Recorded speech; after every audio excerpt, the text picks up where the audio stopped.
தந்தையிடமிருந்து தான் பெற்றுக்கொண்டதையெல்லாம் நமக்கு இயேசு கொடுத்ததாக சொல்கிறார்.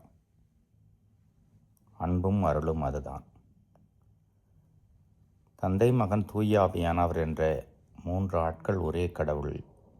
அவர்களுக்குள் இருந்த நல் உறவு நமக்கும் பங்காக கொடுக்கப்படுகிறது. அருளை பெற்றுக்கொள்கிறோம், அன்பு செய்யும் ஆற்றலோடு இருக்கிறோம்.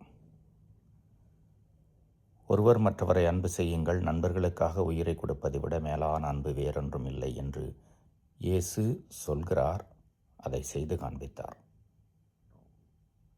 நாம் பாவ மன்னிப்பு பெற்றுக்கொள்ளவும், கடவுளோடு நல்வுறவிலே முடிவில்லா வாழ்விலே இணைந்திருக்கவும் இயேசுனுடைய இந்த அன்பு கொடையாக வந்தது.